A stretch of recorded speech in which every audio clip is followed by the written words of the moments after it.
Before the Avengers existed, before Spider-Man and the X-Men, there was a group that changed everything. 4 heroes who not only saved the world in the comics, but also saved Marvel from disappearing forever. Today we're going to talk about the Fantastic Four, their origins, their impact, and why they are considered Marvel's first family.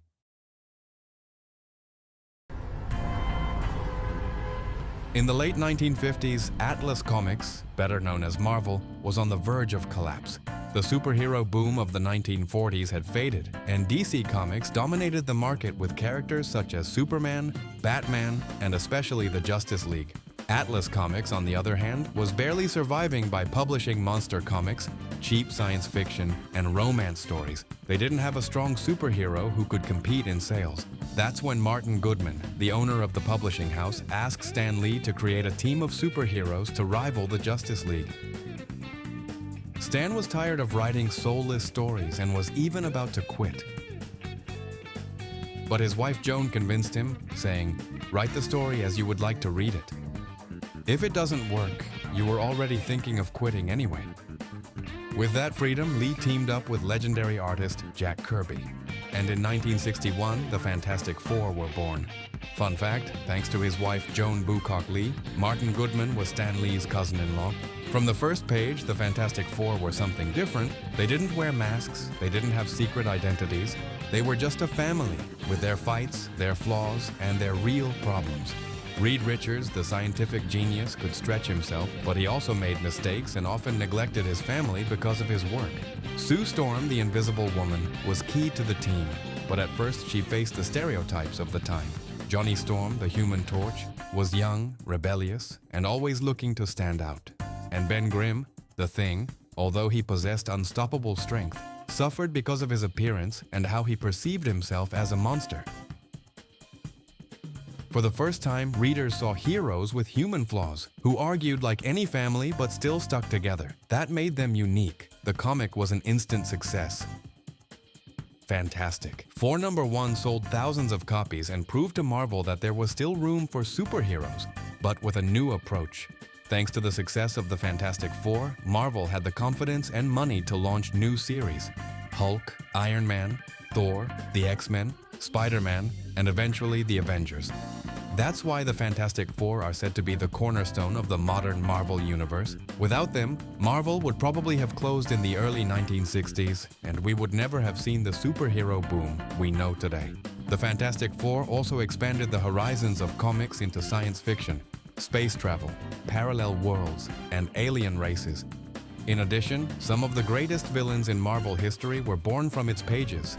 Dr. Doom, the team's #1 enemy and one of the most iconic villains in all of comics. Galactus, the devourer of worlds who introduced the idea of cosmic threats.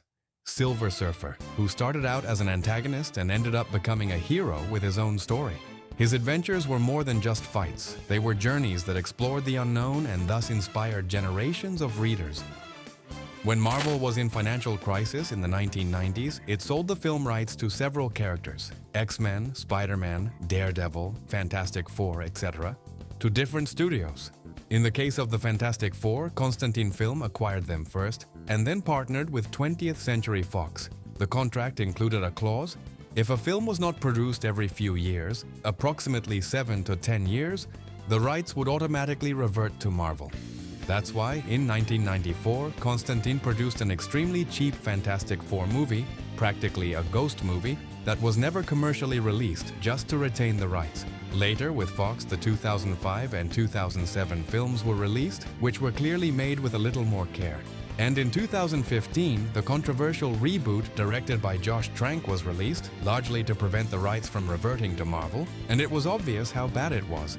Finally, with Disney's purchase of 20th Century Fox in 2019, all rights to the Fantastic Four officially returned to Marvel Studios, without the need to fulfill the clause. That's why this year, 2025, we were able to have a Fantastic Four movie that, despite being in its own world, wants to eventually connect them to the Marvel Cinematic Universe.